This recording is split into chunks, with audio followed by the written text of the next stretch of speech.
Hey everybody, this is a clip from the latest episode of the Randi Rhodes Show. If you want the full episode, you can watch live on Free Speech TV, Dish Channel. Mary had a little man. The fault. We believe that all men are created equal. To the magnificent mosaic that is America. From radio beacon to radio beacon. I have a dream today. Change has come to America. Believe me. Knock, knock. Who's there? It's a figment of your imagination. Randi Rhodes Show. Turn up your mind. I'm Miles Taylor. I served as the Chief of Staff of the Department of Homeland Security under the Donald Trump administration. I would go into the office, I would read my intelligence brief, and then it was my job to help the Department of Homeland Security to keep our country safe. What we saw week in and week out, and for me after 2.5 years in that administration, was terrifying. We would go in to try to talk to him about a pressing national security issue, cyber attack, terrorism threat. He wasn't interested in those things. To him, they weren't priorities. The president wanted to exploit the Department of Homeland Security for his own political purposes and to fuel his own agenda. The California wildfires. On a phone call with the Federal Emergency Management Agency, he told FEMA to cut off the money and to no longer give individual assistance to California. He told us to stop giving money to people whose houses had burned down from a wildfire because he was so rageful that people in the state of California didn't support him and that politically it wasn't a base for him. The policies at the border, he wanted to restart zero tolerance and separate families. He said he wanted to go further and have a deliberate policy of ripping children away from their parents to show those parents that they shouldn't come to the border in the first place. A lot of the time, the things he wanted to do not only were impossible, but in many cases illegal. He didn't want us to tell him it was illegal anymore because he knew that there were, and these were his words, he knew that he had magical authorities. He was one of the most unfocused and undisciplined senior executives I've ever encountered. I came away completely convinced based on firsthand experience that the president was ill-equipped and wouldn't become equipped to do his job effectively. And what's worse, was actively doing damage to our security. People who are still serving in this administration have said to me, just wait until the second term. It'll be no holds barred. It'll be shock and awe. We'll do what we want. Given what I've experienced in the administration, I have to support Joe Biden for president. And even though I'm not a Democrat, even though I disagree on key issues, I'm confident that Joe Biden will protect the country. And I'm confident he won't make the same mistakes as this president. Wow. So I'm bringing up the Department of Homeland Security specifically because Miles Taylor, who was the Chief of Staff at the Department of Homeland Security, is telling us today that Donald Trump turned the Department of Homeland Security into his own personal police state, okay? And that is why you have Republicans who would work for a woman like Kirstjen Nielsen and allow this family separation policy to be implemented and not say anything while it's being implemented, have had quite enough now that the Department of Homeland Security is on its fifth secretary, and Ken Cuccinelli is the deputy, okay?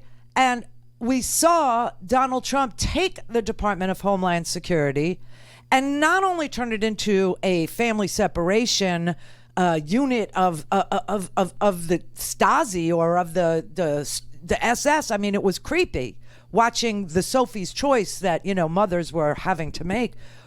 But now using those Border Patrol officers, those tactical units in riot gear, unmarked, being unleashed on peaceful protesters at Lafayette Square, and then in Portland, so that he could send a message. I will send my military, my assets into cities that I don't like. Even if mayors and governors object, even over their objection, I have magical powers. I am the president of the United States. And if I want to turn this into a police state, I'm going to turn this into a police state. People who have looked at what's happening at the Department of Homeland Security and his use of it as his own personal secret police his own personal stormtroopers, his own personal militia are sickened by it. I can give you some of the quotes here. I mean, the deployment of federal agents represents the most tangible manifestation of Donald Trump's turning this place into a police state. But some of the quotes, I mean, a lot of the people are not putting their name to it. But some of the people who study federal governments and autocratic movements said that that what Trump is doing is shocking. Sending those assets into cities over the objections of their mayors does resemble the early days of a police state, I'm sorry to say. And then we have this GAO report. I haven't heard anybody report on it. I need to push the story out to the mainstream, to the commercial, the cables. They need to have this story, okay?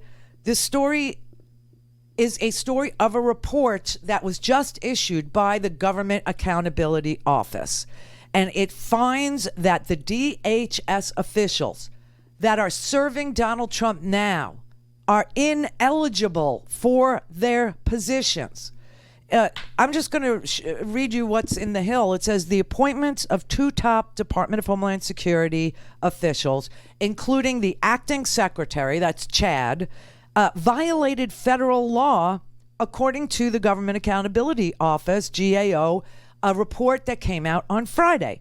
The GAO found that acting secretary and acting deputy secretary Ken Cuccinelli are technically ineligible to serve based on their improper appointment.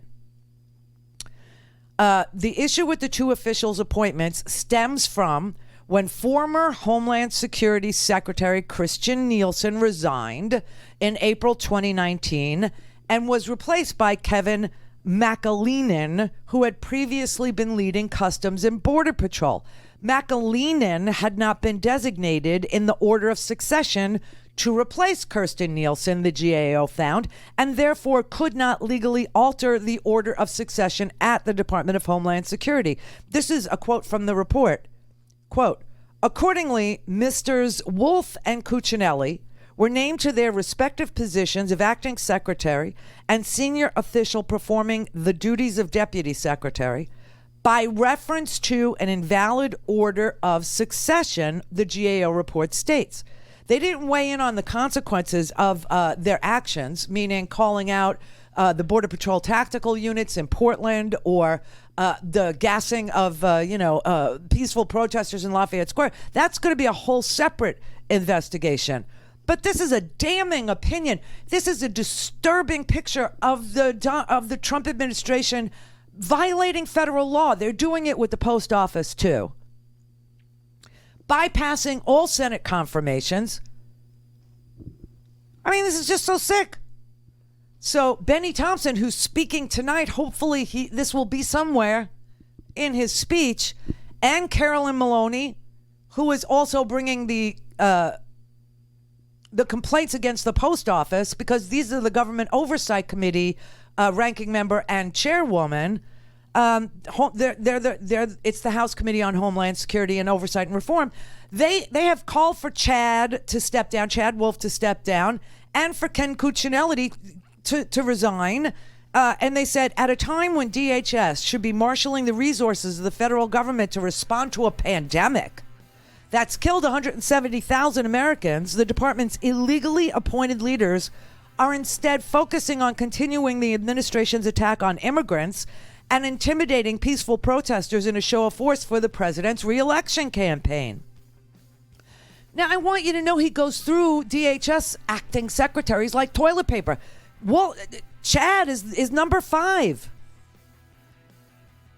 And he's not Senate confirmed, and we haven't had anybody Senate confirmed since Christian Nielsen resigned 16 months ago. Also, a federal judge in March has ruled that Ken Cuccinelli has been illegally serving in his post because there's an order of succession that needs to be followed, and they didn't.